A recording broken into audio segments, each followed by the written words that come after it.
जय भोलेनाथ। ओम शनेश्वराय नमः। आप सभी का दिन शुभ और मंगलमय हो। भगवान भोलेनाथ और शनिदेव की कृपा आप पर बनी रहे। आज शनि प्रदोष व्रत है। प्रत्येक माह की त्रयोदशी तिथि के दिन प्रदोष व्रत रखा जाता है और चैत्र माह की त्रयोदशी तिथि 6 अप्रैल 2024 को है। ऐसे में 6 अप्रैल 2024 शनिवार के दिन प्रदोष व्रत रखा जाएगा। यह व्रत शनिवार के दिन पड़ रहा है, इसलिए इसे शनि प्रदोष व्रत कहा गया है। धर्म शास्त्रों में प्रदोष व्रत को बहुत ही फलदायी माना गया है। कहते हैं कि इस दिन यदि प्रदोष काल में भगवान शिव की विधि विधान से पूजा की जाए तो जीवन में आ रही सभी परेशानियां विघ्न दूर हो जाते हैं और सुख समृद्धि का आशीर्वाद प्राप्त होता है। लेकिन यह व्रत तभी पूरा होता है जब पूजा के बाद व्रत कथा पढ़ी या सुनी जाती है। आज हम श्रवण करेंगे शनि प्रदोष व्रत की कथा और उससे पहले हम श्रवण करेंगे शनिदेव की कथा। एक समय स्वर्ग लोक में सबसे बड़ा कौन के प्रश्न पर 9 ग्रहों में विवाद हो गया। विवाद इतना बढ़ गया कि परस्पर भयंकर युद्ध की स्थिति बन गई। निर्णय के लिए सभी देवता देवराज इंद्र के पास पहुंचे और बोले, हे देवराज, आपको निर्णय करना होगा कि हम में से बड़ा कौन है। देवताओं का प्रश्न सुनकर देवराज इंद्र उलझन में पड़ गए। इंद्र बोले, मैं इस प्रश्न का उत्तर देने में असमर्थ हूँ। हम सभी पृथ्वी लोक में उज्जैनी नगरी में राजा विक्रमादित्य के पास चलते हैं। देवराज इंद्र सभी ग्रह उज्जैनी नगरी पहुंचे। महल में पहुंचकर जब देवताओं ने उनसे अपना प्रश्न पूछा तो राजा विक्रमादित्य भी कुछ देर के लिए परेशान हो उठे, क्योंकि सभी देवता अपनी अपनी शक्तियों के कारण महान थे। किसी को भी छोटा या बड़ा कह देने से उनके क्रोध के भयंकर प्रकोप से उन्हें हानि पहुंच सकती थी। अचानक राजा विक्रमादित्य को एक उपाय सूझा और उन्होंने विभिन्न धातुओं स्वर्ण, रजत, कांसा, सीसा, रांगा, जस्ता, अभ्रक व लोहे के 9 आसन बनवाए। धातुओं के गुणों के अनुसार सभी आसनों को एक दूसरे के पीछे रखवाकर उन्होंने देवताओं को अपने अपने सिंहासन पर बैठने को कहा। देवताओं के बैठने के बाद राजा विक्रमादित्य ने कहा, आपका निर्णय तो स्वयं हो गया। जो सबसे पहले सिंहासन पर विराजमान है वही सबसे बड़ा है। राजा विक्रमादित्य के निर्णय को सुनकर शनि देवता ने सबसे पीछे आसन पर बैठने के कारण अपने को छोटा जानकर क्रोधित होकर कहा, राजा विक्रमादित्य, तुमने मुझे सबसे पीछे बैठाकर मेरा अपमान किया है। तुम मेरी शक्तियों से परिचित नहीं हो। मैं तुम्हारा सर्वनाश कर दूंगा। शनि ने कहा, सूर्य एक राशि पर 1 महीने, चंद्रमा 2.25 महीने, मंगल 1.5 महीने, बुध और शुक्र 1 महीने, बृहस्पति 13 महीने रहते हैं। लेकिन मैं किसी राशि पर 7.5 वर्ष तक रहता हूँ। बड़े बड़े देवताओं को मैंने अपने प्रकोप से पीड़ित किया है। राम को 7.5 के कारण ही वन में जाकर रहना पड़ा और रावण को 7.5 के कारण ही युद्ध में मृत्यु का शिकार होना पड़ा। राजा, अब तू भी मेरे प्रकोप से नहीं बच सकेगा। इसके बाद अन्य ग्रहों के देवता तो प्रसन्नता के साथ चले गए, परंतु शनिदेव बड़े क्रोध के साथ वहां से विदा हुए। राजा विक्रमादित्य पहले की तरह ही न्याय करते रहे। उनके राज्य में सभी स्त्री पुरुष बहुत ही आनंद से जीवन यापन कर रहे थे। कुछ दिन ऐसे ही बीत गए। उधर शनि देवता अपने अपमान को भूले नहीं थे। विक्रमादित्य से बदला लेने के लिए एक दिन शनिदेव ने घोड़े के व्यापारी का रूप धारण किया और बहुत से घोड़ों के साथ उज्जैनी नगरी में पहुंचे। राजा विक्रमादित्य ने राज्य में किसी घोड़े के व्यापारी के आने का समाचार सुना तो अपने अश्वपाल को कुछ घोड़े खरीदने के लिए भेजा। घोड़े बहुत कीमती थे। अश्वपाल ने जब वापस लौटकर इस संबंध में बताया तो राजा विक्रमादित्य ने स्वयं आकर एक सुंदर व शक्तिशाली घोड़े को पसंद किया। घोड़े की चाल देखने के लिए राजा उस घोड़े पर सवार हुए तो वह घोड़ा बिजली की गति से दौड़ पड़ा। तेजी से दौड़ता घोड़ा राजा को दूर एक जंगल में ले गया और फिर राजा को वहां गिराकर जंगल में कहीं गायब हो गया। राजा अपने नगर को लौटने के लिए जंगल में भटकने लगा, लेकिन उन्हें लौटने का कोई रास्ता नहीं मिला। राजा को भूख प्यास लग गई। बहुत घूमने पर उसे एक चरवाहा मिला। राजा ने उससे पानी मांगा। पानी पीकर राजा ने उस चरवाहे को अपनी अंगूठी दे दी। फिर उससे रास्ता पूछकर वह जंगल से निकलकर पास के नगर में पहुंचा।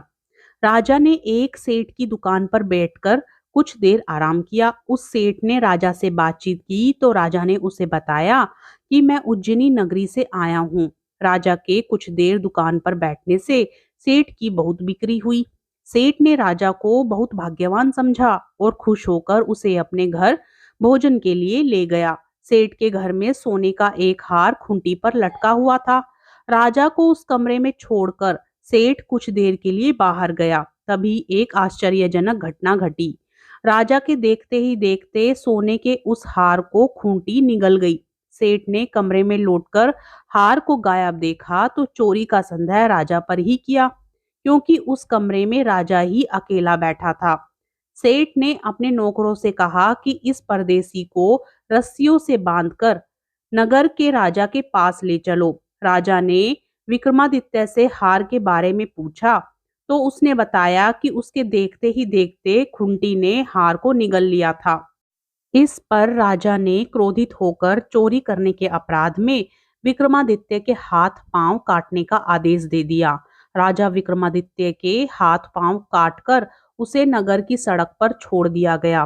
कुछ दिन बाद एक तेली उसे उठाकर अपने घर ले गया और उसे अपने कोल्हू पर बैठा दिया। राजा आवाज देकर बैलों को हाँकता रहता। इस तरह तैली का बैल चलता रहा और राजा को भोजन मिलता रहा। शनि के प्रकोप की 7.5 पूरी होने पर वर्षा ऋतु प्रारंभ हुई। राजा विक्रमादित्य एक रात मेघ मल्हार गा रहा था कि तभी नगर के राजा की लड़की राजकुमारी मोहिनी रथ पर सवार उस तेली के घर के पास से गुजरी। उसने मेघ मल्हार सुना तो उसे बहुत अच्छा लगा और दासी को भेजकर गाने वाले को बुला लाने को कहा। दासी ने लौटकर राजकुमारी को अपंग राजा के बारे में सब कुछ बता दिया। राजकुमारी उस मेघ मल्हार से बहुत मोहित हुई, अतः उसने सब कुछ जानकर भी अपंग राजा से विवाह करने का निश्चय कर लिया। राजकुमारी ने अपने माता पिता से जब यह बात कही तो वे हैरान रह गए। रानी ने मोहिनी को समझाया, बेटी तेरे भाग्य में तो किसी राजा की रानी होना लिखा है, फिर तू उस अपंग से विवाह करके अपने पांव पर कुल्हाड़ी क्यों मार रही है। राजकुमारी ने अपनी जिद नहीं छोड़ी। अपनी जिद पूरी कराने के लिए उसने भोजन करना छोड़ दिया और प्राण त्याग देने का निश्चय कर लिया। आखिर राजा रानी को विवश होकर अपंग विक्रमादित्य से राजकुमारी का विवाह करना पड़ा। विवाह के बाद राजा विक्रमादित्य और राजकुमारी तेली के घर में रहने लगे। उसी रात स्वप्न में शनिदेव ने राजा से कहा, राजा तुमने मेरा प्रकोप देख लिया, मैंने तुम्हें अपने अपमान का दंड दिया है। राजा ने शनिदेव से क्षमा करने को कहा और प्रार्थना की, हे शनिदेव, आपने जितना दुख मुझे दिया है अन्य किसी को ना देना। शनिदेव ने कुछ सोचकर कहा, राजा मैं तुम्हारी प्रार्थना स्वीकार करता हूँ। जो कोई स्त्री पुरुष मेरी पूजा करेगा, शनिवार को व्रत करके मेरी व्रत कथा सुनेगा, उस पर मेरी अनुकंपा बनी रहेगी। प्रातः काल राजा विक्रमादित्य की नींद खुली तो अपने हाथ पांव देखकर राजा को बहुत खुशी हुई। उसने मन ही मन शनिदेव को प्रणाम किया। राजकुमारी भी राजा के हाथ पांव सही सलामत देखकर आश्चर्य में डूब गई। तब राजा विक्रमादित्य ने अपना परिचय देते हुए शनिदेव के प्रकोप की सारी कहानी सुनाई। सेठ को जब इस बात का पता चला तो दौड़ता हुआ तेली के घर पहुंचा और राजा के चरणों में गिरकर क्षमा मांगने लगा। राजा ने उसे क्षमा कर दिया, क्योंकि यह सब तो शनिदेव के प्रकोप के कारण हुआ था। सेठ राजा को अपने घर ले गया और उसे भोजन कराया। भोजन करते समय वहां एक आश्चर्यजनक घटना घटी। सबके देखते ही देखते उस खूंटी ने हार उगल दिया। सेठ जी ने अपनी बेटी का विवाह भी राजा के साथ कर दिया और बहुत से स्वर्ण आभूषण धन आदि देकर राजा को विदा किया। राजा विक्रमादित्य राजकुमारी मोहिनी और सेठ की बेटी के साथ उज्जैनी पहुंचे तो नगरवासियों ने हर्ष से उनका स्वागत किया। अगले दिन राजा विक्रमादित्य ने पूरे राज्य में घोषणा कराई कि शनिदेव सब देवों में सर्वश्रेष्ठ हैं। प्रत्येक स्त्री पुरुष शनिवार को उनका व्रत करे और व्रत कथा अवश्य सुने। राजा विक्रमादित्य की घोषणा से शनिदेव बहुत प्रसन्न हुए। शनिवार का व्रत करने और व्रत कथा सुनने के कारण सभी लोगों की मनोकामनाएं शनिदेव की अनुकंपा से पूरी होने लगी। सभी लोग आनंद पूर्वक रहने लगे। बोलिए शनिदेव भगवान की जय। अब सुनिए शनि प्रदोष व्रत की कथा। कथा के अनुसार प्राचीन काल में एक नगर में एक सेठ रहा करते थे।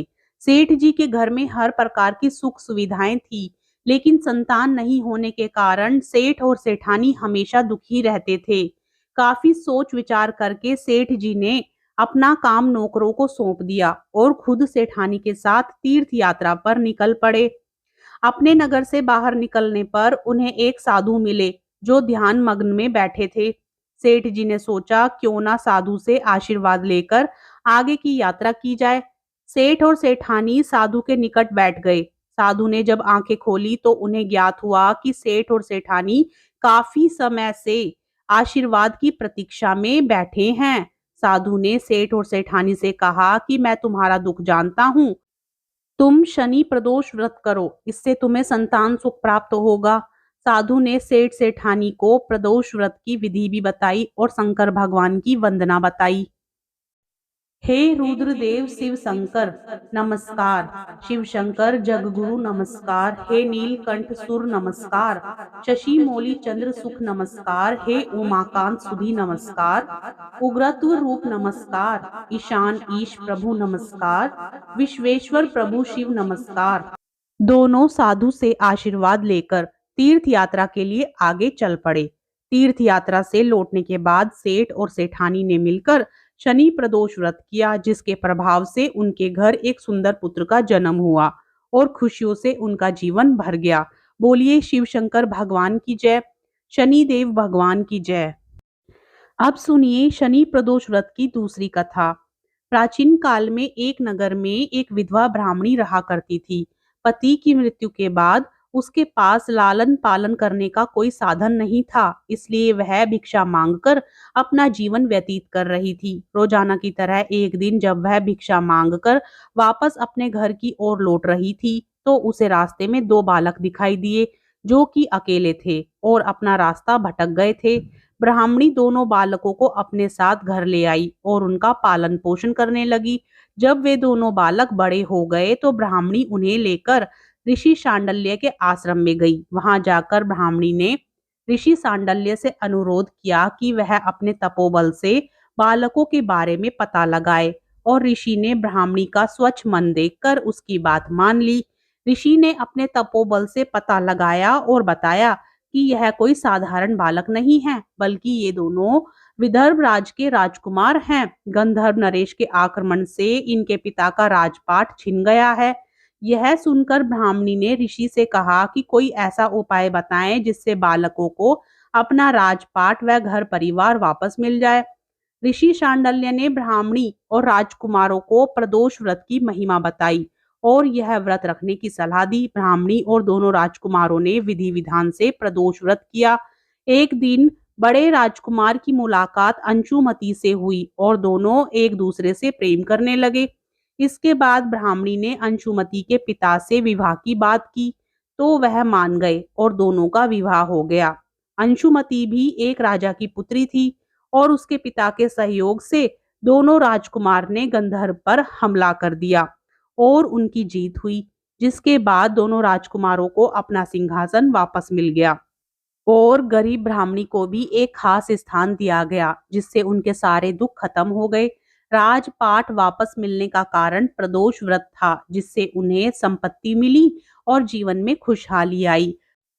जय भोलेनाथ, जय शनिदेव भगवान। तो प्रिय श्रोताओं, ये थी आज की कथा। कथा पसंद आए तो वीडियो को लाइक जरूर करें और साथ ही चैनल को सब्सक्राइब भी करें।